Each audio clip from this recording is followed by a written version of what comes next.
국민의당 수석대변인 송금지입니다. 오늘 오전 현안 브리핑 하겠습니다. 많이 기다리게 해서 죄송합니다. 오늘 현안 브리핑 사항은 세 가지입니다.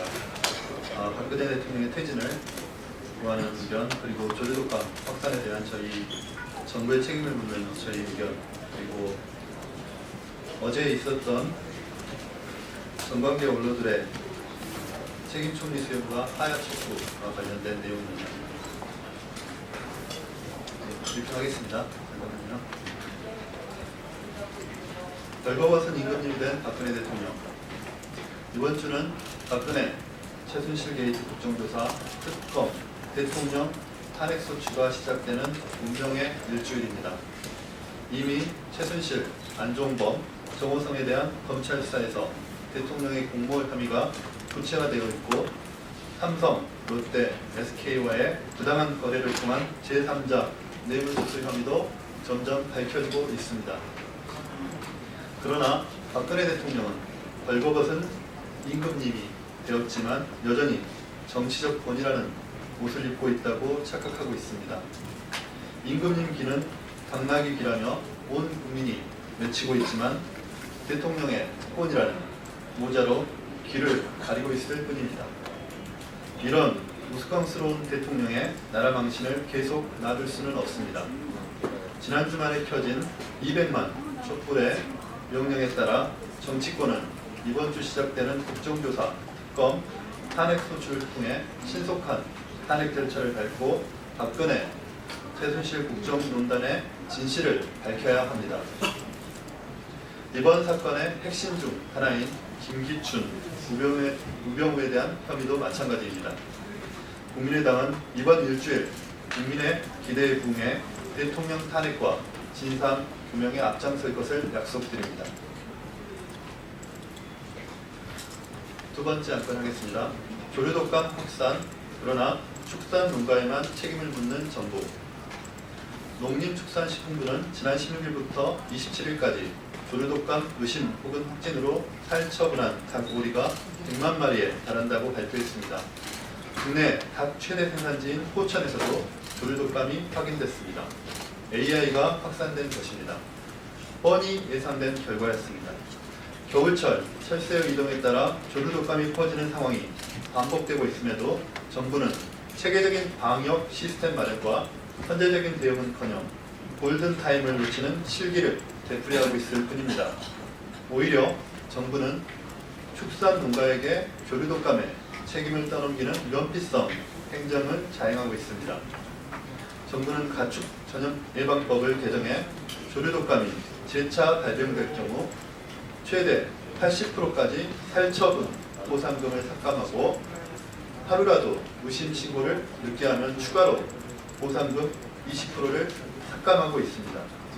조류독감의 원인이 겨울철새 이동에 따른 천재지변임에도 정부가 그 책임을 축산 농가에 돌리고 있는 불합리한 현상입니다. 이렇게 해서는 축산 농가의 생계가 어려워지고 방역 체계에 구멍이 뚫릴 뿐입니다. 정부는 가축 전염병 예방법을 다시 개정해 축산 농가에게 충분한 보상이 돌아가도록 시스템을 재편해야 합니다.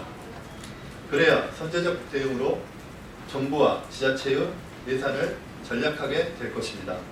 국민의당 역시 축산 농가의 피해 최소화를 위해 가축 전염병 예방법의 불합리한 조항들을 다시 검토해 나가겠습니다.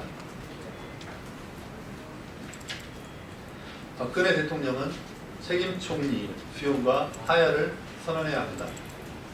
어제 전직 국회의장과 국무총리 등 정관계 원료들이 모여 박근혜 대통령에게 거국 중임 내각을 구성할 책임 총리 수용과 하야를 촉구했습니다.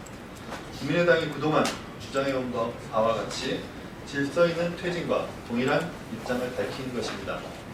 박근혜 대통령은 탄핵이 끝날 때까지 버티지 말고 국정에 맡길 책임 총리를 국회의 추천을 받아 임명하고 즉시 물러나야 합니다.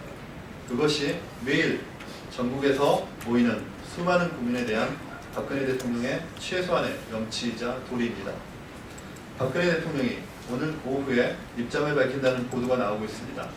다시 강조하지만 대통령은 하야와 책임 총리 수용을 발표해야 합니다. 국민은 5년 임기 후 왕을 뽑은 것이 아니라 대표를 뽑았습니다. 국민들이 위임한 대통령의 권위가 부정당했으면 대통령은 스스로 물러나는 것이 마땅합니다. 오늘 국민의당 제54차 비상대책위원회 회의 결과를 말씀드리겠습니다. 제54차 비상대책위원회에서는 전국여성위원회, 전국농업인위원회, 대외협력위원회, 직능위원회, 남북경제협력특별위원회의 정무직 당직자를 임명했습니다. 대한민국의 각 사회적 계층의 정치 참여 기회 확대와 당의 정책적 역량을 제고하기 위해서 전국여성위원회와 전국농업인위원회의 부위원장을 임명하였습니다. 전국여성위원회에는 문순정, 이영순 부위원장을 임명하였고 전국농업인위원회 그 경우에는 명원식 부위원장을 임명하였습니다. 시민, 사회단체 및 직능단체와의 원활한 교류를 확대하기 위하여 대외협력위원회 부위원장으로 유영남 부위원장을 임명하였습니다. 또한 직능 관련 정책개발, 직능조직의 확대와 관리 및 직능정책의 홍보 등을 위해서 직능위원회에서 김효철 부위원장을 임명하였고 남북경제협력을 위한 정책 수립과 교류 활성화 등을 위해 남북경제협력특별위원회 부위원장에 최인재, 김상돈, 김충민, 박정호, 오석환 총 5인을 임명하였습니다. 이와 관련한 자세한 사항은 별도로 이메일을 통해 전송해 드리겠습니다. 감사합니다.